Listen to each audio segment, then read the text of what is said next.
Welcome to Amplify Your Mindset with Ricky Kalman. Motivational speaker, mindset expert, and celebrity hypnotist Ricky Kalman has amazed audiences around the world. Kalman empowers his audience with simple but powerful techniques to boost confidence and belief toward their goals and to exceed their own personal and professional expectations. Each episode features business leaders, motivators, and incredible individuals who share how mindset has contributed to their success. Put awareness and action into your life with the confidence that you'll succeed at the things you want to make happen. Here is Ricky Kalman. Hi, this is Ricky Kalman, and welcome to another episode of Amplify Your Mindset. Before I introduce our guest for today, I want to take a few moments and bring a subject into mind before we start talking. Many times in my platform, when I'm discussing with small training groups to several thousand people, I talk about the simplicity of our thoughts, how our thoughts can be our best friend and that can be our worst enemy. How often do we step back and we sit in the audience of our own lives, the patterns and habits that we've created, our emotions, our feelings, what's guiding us? What's motivating us? Just the other day, I posted a quote, and the quote was, "When you put things into proper perspective, you free yourself to address the solutions rather than the problems." And what I'm talking about is sometimes, again, we have to really look at things in a different perspective. Are we creating the right thoughts that guide us, or are negative beliefs or self-doubt holding us back from doing the things that we want to do? And that's what Amplify Your Mindset is about. It is about using other people's inspiration, their guidance, their experiences, not only to motivate us and make us feel good, but to get us up and doing something about what we're doing right now. What today are you doing to change your perspective? What solutions are you providing to fuel yourself? And I'm talking about creating memories, thoughts, whether it's a goal, whether it's something in business, whether it's something at home. Create memories of inspiration that motivate you, that create happy feelings, that leverage your mindset. This leads me into my guest today, and I'm very excited to have him on. I'd like to introduce you to Jon Albert, founder and president of the Jon and Jill Late Stage Cancer Foundation. He was also named a 2018 CNN Hero. Jon served as the director of the Atlanta Committee for the Olympic Games in 1996. He then became the president of the builder division of Apex Supply, which was then bought by the Home Depot. JAJF was born from the tragedy when Jon realized the cancer diagnosis of his late wife, Jill, was affecting their entire family. Jon and Jill decided that they needed to treat their family along with the cancer. The Alberts knew that for their kids, strong memories and special times would be their greatest inheritance. From that notion, JAJF was born. Jill died a week before Thanksgiving 2006. Today, JAJF eases the burden of children whose parents are dealing with cancer diagnosis and treatment. JAJF arranges WOW experiences, prescribed times away from the hospital and treatments, to bond families through positive memories. Jon is constantly being recognized for his incredible work with JAJF and gives presentations across the country. I'm so excited that he's taken time out to talk more about the program and what he has done in his team. Jon Albert, welcome to the program. Ricky, thank you. A real pleasure. All mine. We're going to go right into this because what you're doing every day is pretty magical. You know, the inspiration is that my wife passed away 12 years ago of cancer, very candidly. And we had two young children. We have two young children. And Jill was truly afraid, Ricky, that Jake and Jamie would forget her. And I have said thousands of times now that the cruelest part of late-stage cancer is the emotion. For a young mom or dad to be afraid that their children will forget them is just a cruel sucker punch to, again, what's already a disgusting disease. And I vowed then that Jake and Jamie would never forget her and that she would never have to worry about that. And therein really lies the inspiration, the motivation, the drive behind starting the Jon and Jill Late Stage Cancer Foundation. It's extraordinary to us. It was back now 16 years ago when we first started going through treatment. We were pretty naive, and I thought cancer was for those in their 70s and plus. But it was amazing and sad how many young moms and dads were facing cancer, facing late-stage cancer. And in today's day of Google, it doesn't take long to realize that there was an opportunity to really do what now, 14 years later, has become the Jon and Jill Late-Stage Cancer Foundation. We focus on families in which the young mom or dad are dying from cancer, about to leave behind their children. Sadly, the young mom or dad have only 2 to 10 months to live. And we send them on trips. We send them on prescribed timeouts, which I'll tell you about in just a minute, to give them a chance just to create time, positive, cherished time together as a family while they can.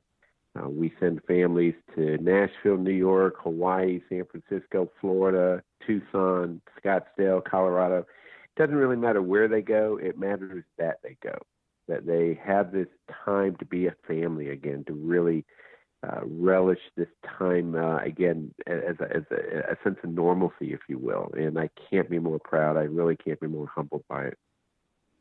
Well, you've I'm smiling because I know there's a lot of passion in what you do, and you are creating memories in memory of a loved one. But it's pretty amazing. I mean, I've watched some of your videos, and I've watched the promo reels, and I've watched some of the things from CNN Hero, and some of the just simple little video clips that you think, well, I'll just watch this. But wow, you can totally see what you're saying by creating magical moments, creating memories, creating smiles, engraving, if you will, a moment of somebody's life so you can look back and smile about it and use it as fuel. It's really been an extraordinary journey the last 14 years that we've had the foundation.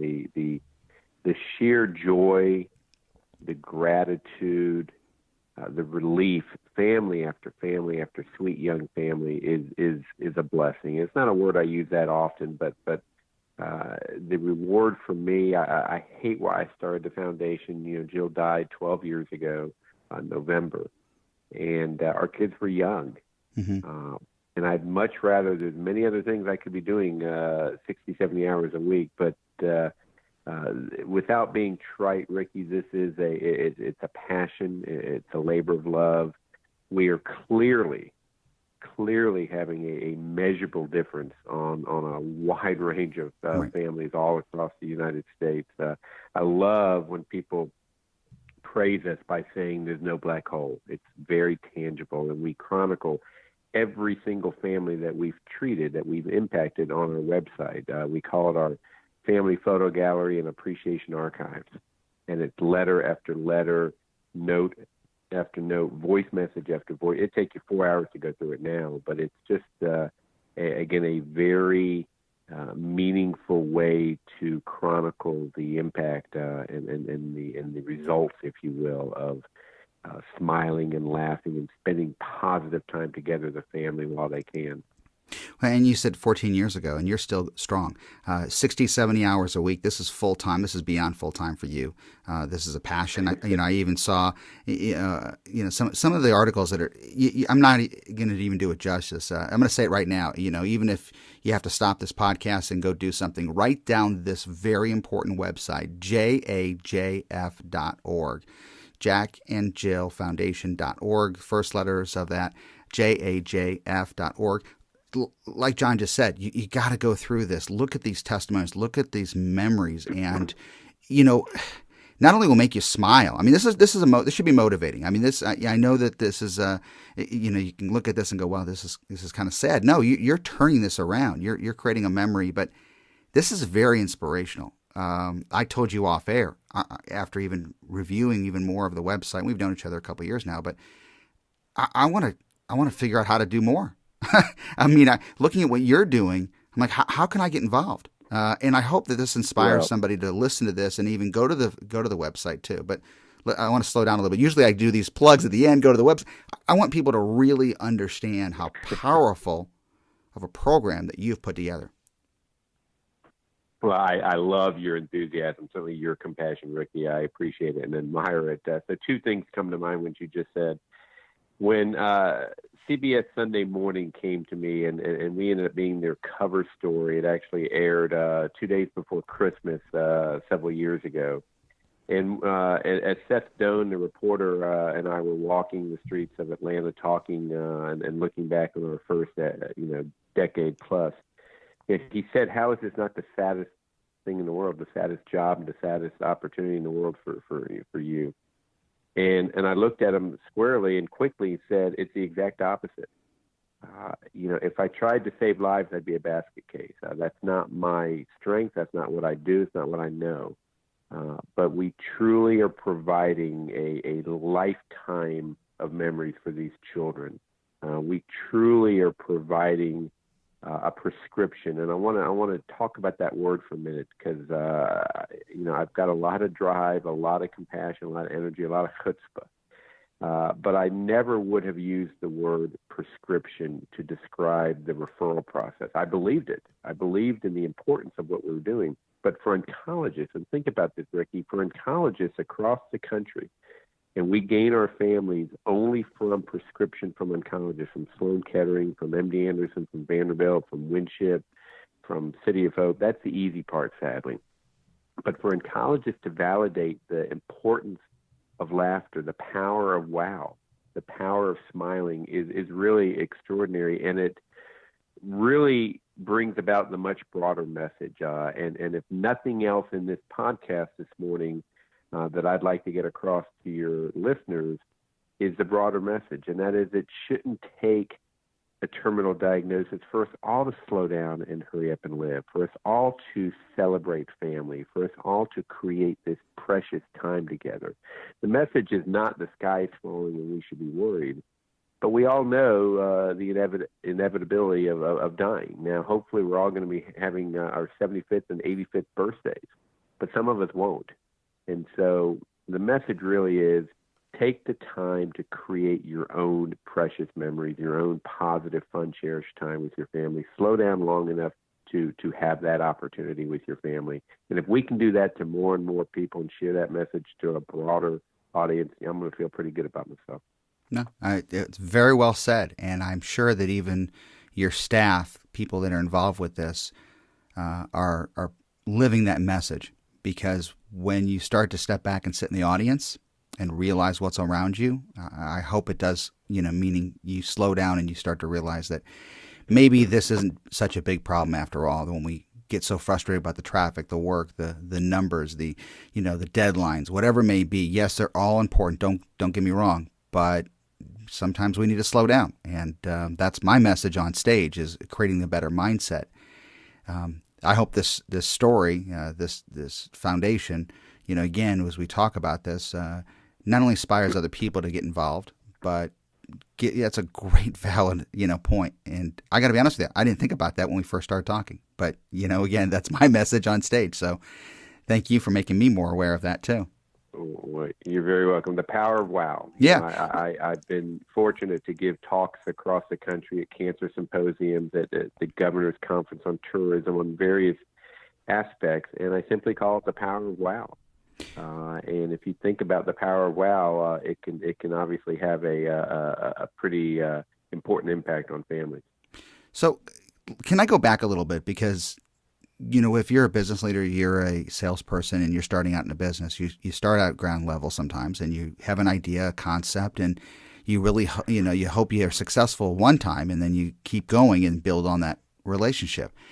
And what I mean is, when you first started this and you first started doing this for families, where did you see a change where you went, okay, all right, this is what I'm going to do now full time? This is, or was it from the very beginning? I was interviewed early on by Fox News, and I used a word that I rarely use. I said I had an epiphany. And I meant it, Ricky, because Jill was this was about 3:30 one night, and Jill again was having a terrible night of pain, but even a worse night of emotional pain. And she finally fell asleep again about 3:30 in the morning. At this point, I'm as a caregiver, I'm wired. My adrenaline is flowing, and as I alluded to briefly earlier, I went down stairs to my home office and I started Googling. And again, in the age of Google, within 15 minutes, I realized there was nothing like this idea that was flooding and flowing through. And because all of a sudden these ideas of, let's take families out of cancer and give them a chance to be a family again. Right. And long story short, I took about 8 months of due diligence. To start a nonprofit is no different than starting a business. You have to have your business plan. You have to have your quote-unquote competitive analysis. Just to get a national 501c3 is very difficult and challenging, and it should be. So again, long story short, I studied the landscape. It was quick to me that there's no organization like this. And my point is that if you and I were to start a business, we would look for a few basic business parameters, a few basic principles. Are we addressing an overlooked population? Well, clearly we are. Are we unique and differentiated? Is there a need? And with all due respect to the national oncology community, 12, 13 years ago, there was a movement called total cancer care, holistic care. And it was defined as maybe counseling and therapy, which of course is very important, maybe a play area, an infusion when mom or dad are getting chemotherapy for 7 or 8 hours. But no one before me said, let's give these families a chance to be a family. Let's take them out of cancer and give them a chance to live life and to create these precious, cherished memories. So the business model, without being crass, is simply to take advantage of all the ways that we can create lasting memories. Ball games, music, concerts, resorts, festivals, strolling the beach, hot air balloons, whatever it is, just live life. And ultimately, we're here on this earth to live life. So I don't know if that makes sense, but that's really how this thing has evolved now, again, 13, 14 years later. I'm gonna ask you a question. You're a pretty motivating guy, very inspirational, as all. As you start looking at everything you do, what inspires you? It's funny. It's the second time I've had that question asked this morning. There's another thing. I was interviewed for a paper, a magazine, I should say, and I got that same question. And here's what I said about 3 hours ago, and obviously I would say it at any point in time. Again, without being corny, it's to see the reaction, the gratitude, as I mentioned earlier, the joy of these families. I'm not an angel, I'm not a saint, but to get great big bear hugs from 6'5" men, to see tears of joy, it really is rewarding professionally and personally, and it's extraordinarily inspirational. Again, people have asked me over the years what it's like to lose your wife at such a young age, and again, I was a single dad to two children at 11 and 13, and life is, I don't have a religious answer necessarily or a spiritual answer, Ricky. I just remind people when they ask me that question that life can be cruel. Life can throw you a curveball. So live your life to the fullest. You have to be responsible. You have to be practical. You have to be reliable. But when you have a chance, live your life. Yeah. And so it is inspiring to me to see the smiles, the joy, the laughter, to get thank you calls and note cards 8, 9, 10, 13 years later from 26-year-olds who are still looking back and looking at their photo book and thanking me. It could be the anniversary of their dad's passing. It could be their mom's, what would have been their mom's 40th birthday. It could be anything along those milestones. But it's pretty inspirational to hear and to receive the joy and the gratitude from so many people across the country. So I'm going to touch on something we kind of talked about earlier about creating memories that people can look back on so that people don't forget. and they can use these powerful memories to help them guide them in life, whether it's a year, 2 years, and maybe it's 20 or 30 years, and they're talking about a loved one. When somebody goes on a trip, an experience itself, I'm kind of curious, does your team specifically guide them to remind them about, hey, when you're on this trip, enjoy this? I'm sure they do, but what we're talking about now about trying to keep those memories accessible. You see where I'm going with this? I mean, is there someone's kind of guiding them, saying, listen, go have a great trip, but at the same time, try to bank all this great experience and use this later in life? All right, so here I'm going to walk you through the process. I'm going to try to do it in about a minute and a half, and I think it'll begin to answer your question. The tears of joy begin in the doctor's office when the oncologist refers them, prescribes them to us. Can you imagine you've gone 2, 3, 4, 5 years of chemotherapy and radiation? Who in their right mind would say, Ricky, honey, let's up and go to San Diego. Right. Let's go to Colorado. Let's go to the beaches of Florida. They wouldn't do it financially. They wouldn't do it emotionally. They wouldn't do it logistically. Right. We take families from driveway to driveway. I don't want them to spend the time, worry about a detail or lift a finger. The only thing I haven't figured out in 14 years is how to help families pack. So they do have to pack on their own. So the first point of impact is there and then in the doctor's office. And now the second point of impact is they get to give their children good news, sometimes for the first time in years. Again, these families haven't gone on spring breaks or Christmas holidays or summer vacations for a variety of reasons. So now we move into the third part of the impact, and that's that anticipation period. Within 3 to 8 weeks, we will plan every detail of the trip and send that family. And we can't do it much quicker than that because they have to plan around their chemo and radiation treatment. And we certainly don't go much further out than 8-9 weeks because things change in their lives physically. But for that 3 to 8 week period, and I say this tongue in cheek to a degree, their biggest concern is, what am I going to wear? What am I going to pack? Can I still fit in my bathing suit? And that's a good problem to have. Beautiful distraction. Yeah. Oh yeah, what a beautiful distraction. When's my next chemo? When's my next radiation? And for the kid, that anticipation period is powerful.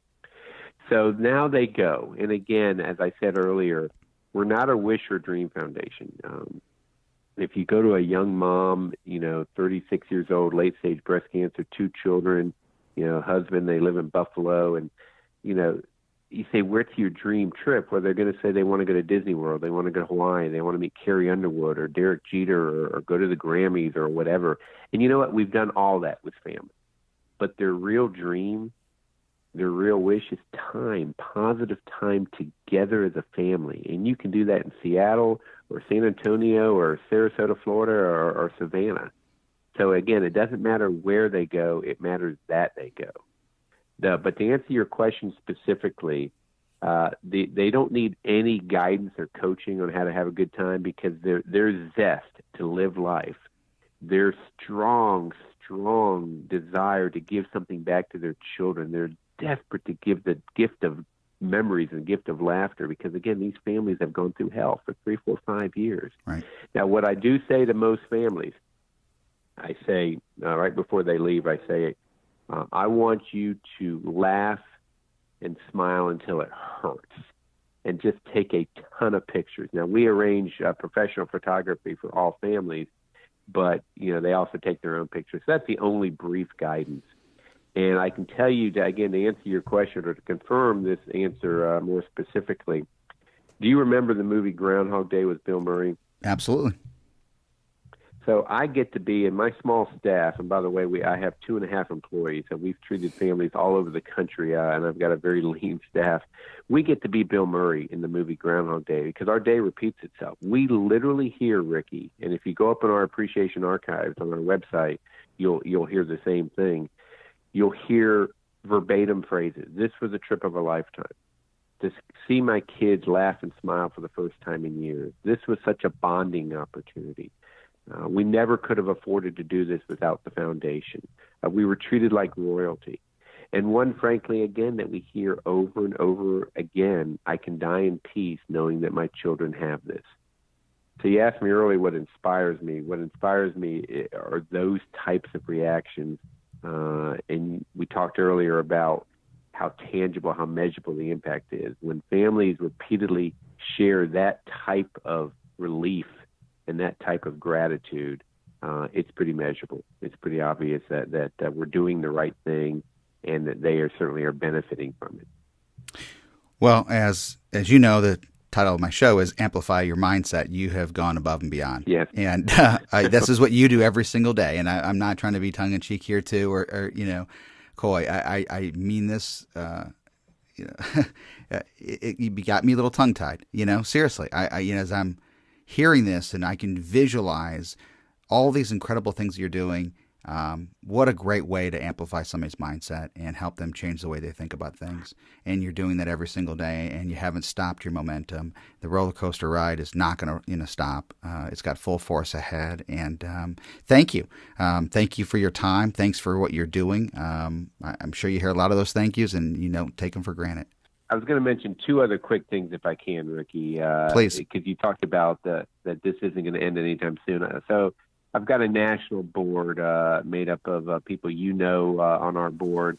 Also part of that board are oncologists from these leading institutions I mentioned earlier, just tremendous, oncologists in their field. And any oncologist, Ricky, will tell you that despite advances in cancer research, there still will be young moms and dads in their 20s, 30s, and 40s not saved by that hope for a cure, not saved by that next trial.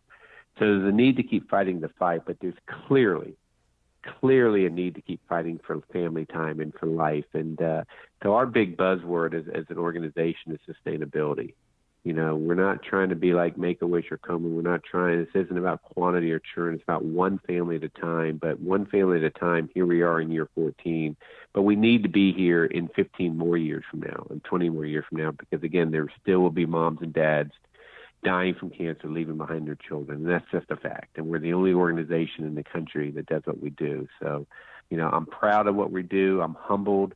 This whole CNN Hero tribute, 2018 CNN Hero, has just been extraordinary, and it really is a testament to what we do. I'm proud to have the recognition, but it's a testament to the foundation that we have worked so hard to create and to sustain. Jon, I usually ask my guests to leave my listeners with something that's thought-provoking, something with take-home value. I've been asked to speak at many conferences and symposiums across the country, and whether there's 80 people or 8,080 people in the audience, Ricky, I start with the same two questions. I ask the audience, how many people have been touched by cancer? And virtually everybody raises their arms. It's a sucker bet. If I ever bet someone, I would always win because 9 out of 10 people raise their arms. And when they're sitting there with their arms raised, I pause for 5 or 10 seconds, and as they're looking left and right, literally at a sea of arms, they're thinking about their mother, their father, their aunt, their brother, their neighbor, their colleague, themselves. And as they lower their arms, I ask another question. Granted, it's another loaded question. I say, how many people enjoy music, sports, laughing, smiling, just having a good time together as a family? And of course, everybody raises their arms again.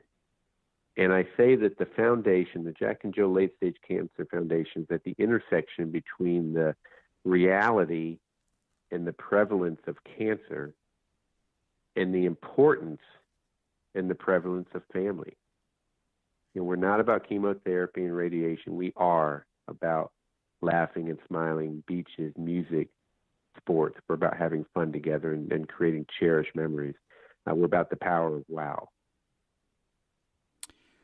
For more information, please go to the website. You will absolutely be inspired by the other videos and articles and testimonials and letters from people. JAJF.org. That's JAJF.org.